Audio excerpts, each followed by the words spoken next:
guys, this is Nicole Van Tassel. Thank you so much for tuning in. I apologize, we're a few minutes behind. But we're going to be talking, so don't be a dino, rethinking normal science instruction. I've been thinking a lot about where our education system is going. I'm sure you probably have too. I've been thinking about my daughter's preschool next year. I've been thinking about, our middle school and high school students, our elementary students, what is going to happen next year, and really the future of like the world that we're living in right now. And I think that it's time that we do this thinking, and we think that we start rethinking what normal science instruction looks like and is going to look like. Because I think the people that are thinking that things are just going to go back to normal are making a mistake. Even as our businesses are reopening, even as these, our stores are opening. I think even eventually when restaurants reopen, we're just living in a different world. Things are going to be different. So we need to apply that kind of thinking to education. We do not want to be blindsided like we were this year with schools all of a sudden closing and having to make these drastic changes on such short notice. No, we want to do this with intention. We want to think about and plan for the realities of what we can expect to see. And yeah, so I just want to kind of start that conversation here. I'm definitely not saying I have all the answers. Absolutely not. But these are just some of the things that I was thinking of. And I think these are some things that I think you should start thinking about, and the conversations that you should start having with your co-teachers and with your district administrators. I have been talking to some teachers, and some districts are like on board and are making these decisions and having these conversations and with their teachers and amongst themselves. And then I talk to other teachers and they've heard nothing. And maybe their, higher up level administrators are thinking about these things. But I think as teachers, we also just need to not be waiting for those commands to come down from on high. I think we need to start preparing ourselves. So in this video, we're just going to talk a little bit about some of the realities of the 2020-2021 school year. And I'm going to do a little bit of fortune telling. Some of the non-negotiables of quality science instruction and potentially opportunities for evolution of science education. Okay, so realities of the 2020-2021 school year. I think that the reality we truly need to accept is that whether we start school in August or not, like normal, in our classrooms, at some point, remote learning is going to be part of our year. Whether it is right from the get-go, maybe you start the year off remote learning. Maybe you go into your classrooms, but there's an outbreak in your area, or there's an outbreak in our nationally or something, and we have to shut down again, and you have to go to remote learning. Maybe you start the year with a blend, which many states and districts are talking about, of half-time in-person, half-time remote. Either way, the reality is that remote learning is not going away. So we need to accept that, and we need to make better plans for how we can utilize remote learning to meet the needs of all of our students, to continue to deliver high-quality instruction, and not, this we're doing our best, and I mean we are doing our best, and this is like emergency online instruction. If remote learning is not going away and it's going to become a permanent, or at least permanent for the next year or 2 or 3 or whatever, feature of our education system, we need it to be high quality remote learning, and not I'm trying to find activities and throw them together and get my students, not this emergency mess that we've been trying to deal with. And again, we are all doing our best right now. We were thrown into it with no notice, and that's why right now we have the summer to think about how can we do this better, because the reality is it's not going away.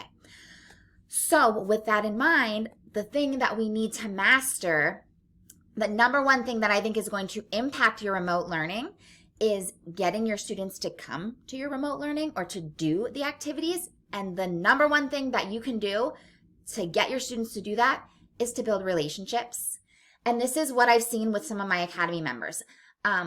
one of the members that I talked with in our last meeting, she mentioned that she has had really good turnout to her classes. Students who are not going to their other classes, they're not attending Zoom, they're not turning in work, are coming to her class. Students who are maybe not doing anything, she has been able to reach out to and have special sessions with, and they're unwilling to do that with some of their other teachers. And the reason for that is she has strong relationships. Her students have a good, great, positive relationship with her, and she established this in her classroom over the course of the year, so that when they were thrown out, we were thrown to the wolves and her students went home, they wanted to come see her in her Zoom classroom. They wanted to do the work and to stay connected to her. And that is what kept them going. So relationship building is going to be the number one skill you are going to have to master if you are going to be able to get your students to engage when you are not looking over their shoulder. We can provide all of the most engaging lessons and the most engaging explorations and all of those things. And we do need to do all of that. And we're going to talk about that as a non-negotiable.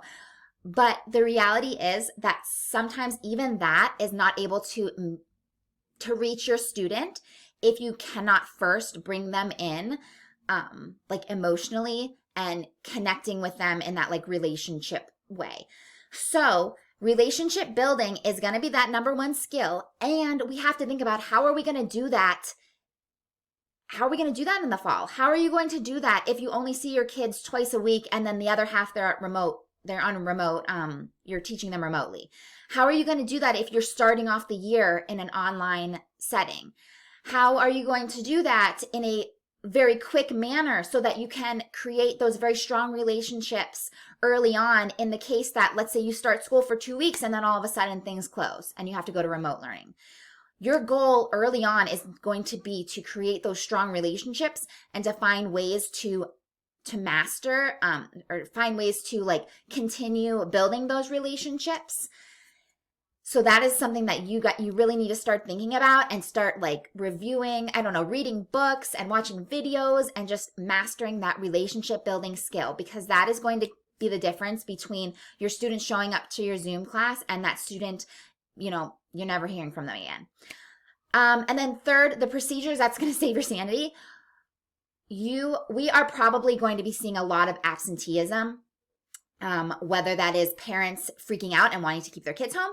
I'm not judging you. I'm freaking out and wanting to keep my preschooler home. Whether that is, again, we don't want sick kids coming to school. So kids are not going to be allowed to come because they have a cough or they have a sniffle or they have a low-grade fever or whatever it is.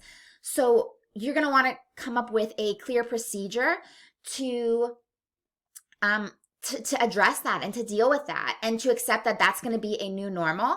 And that is okay because, again, we don't want sick kids in our school, right? We don't want kids who might be ill to come in and make other people ill, whether they're ill with COVID or they're ill with the flu. We don't want them there, right?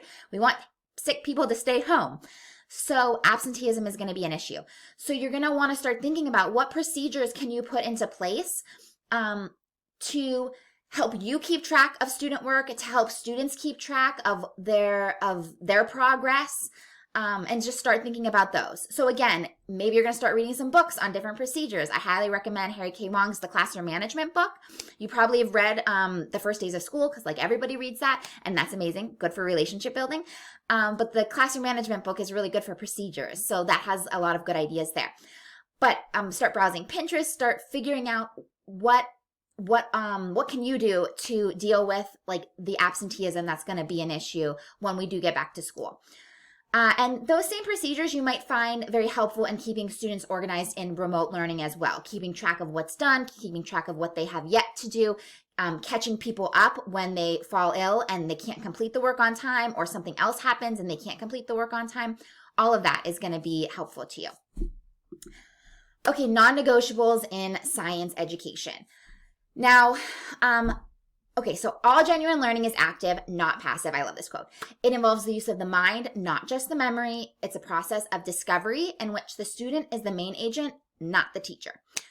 So when we transition to remote learning, this was an emergency, right? So we have relied heavily on videos and texts and basically these teaching as telling strategies.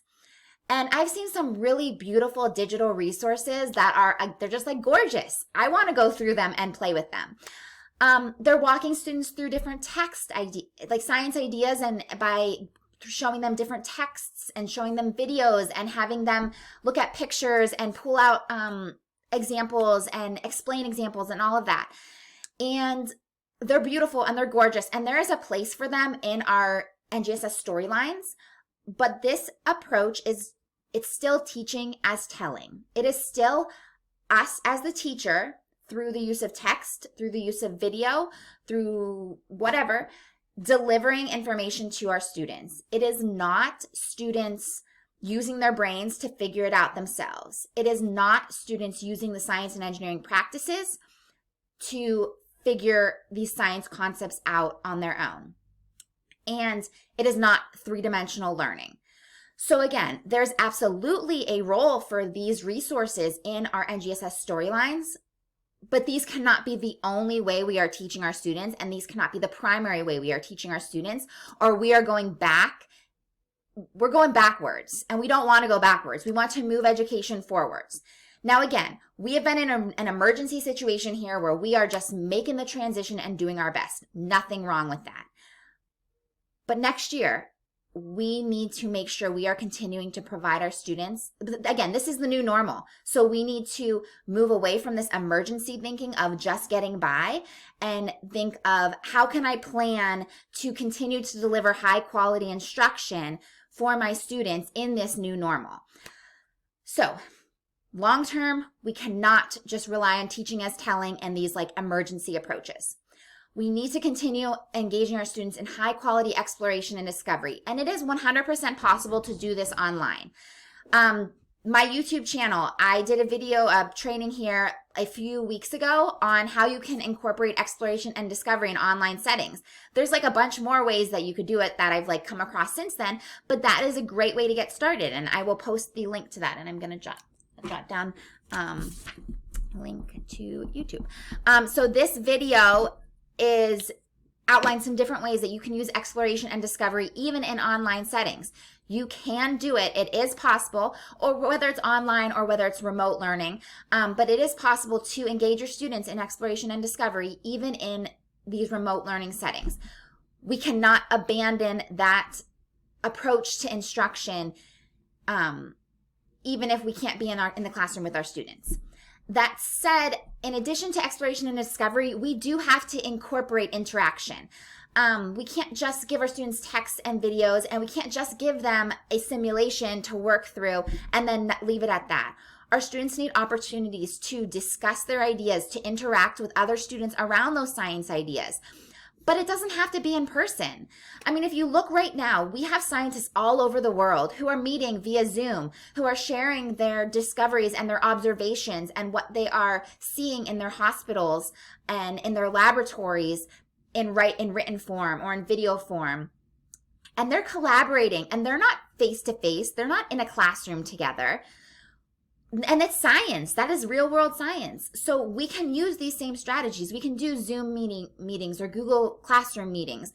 We can do asynchronous discussions like using discussion boards or Flipgrid, like video chats back and forth. We can do these asynchronous ways of discussing science ideas if you can't do those live in-person meetings. But it is vital that we continue to provide our students with ways to interact in the classroom. So that is also a non-negotiable. We have to continue doing that. I feel like I had one more idea. What was it? Let me look at my notes. I don't know. It's not written there. Okay, so I'm just going to skip. I think I maybe have one more. Maybe it'll come to me, maybe not. Getting them there. Again, getting them to the Zoom meeting is going to come back to those relationships that you established. So relationships are still number one. Okay, the last thing I want to touch on is like evolution of science instruction. Okay, so,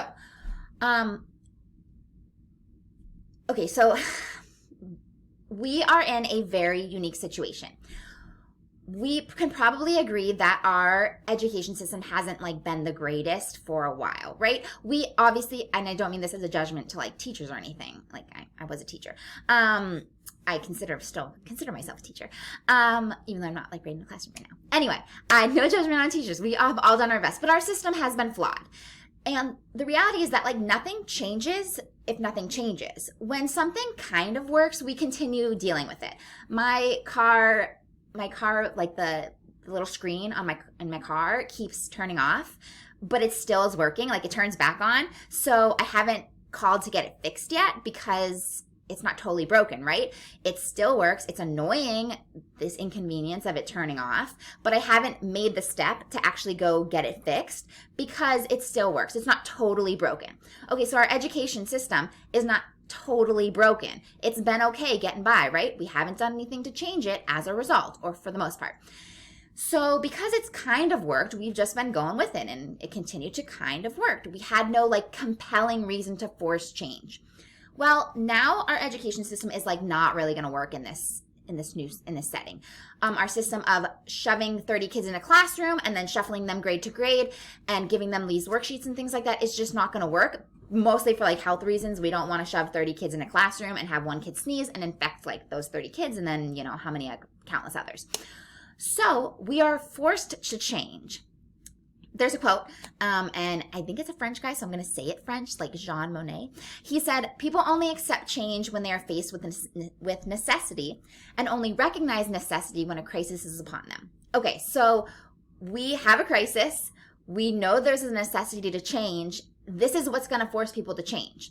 And it's going to make people want to change because what else are you going to do? Be a dino? Like, just die?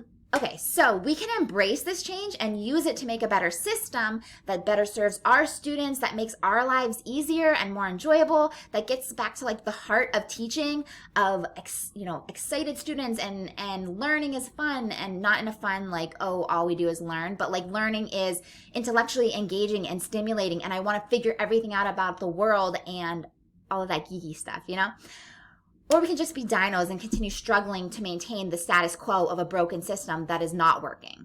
And I can continue to like let my car screen die and deal with turning it on every 10 minutes.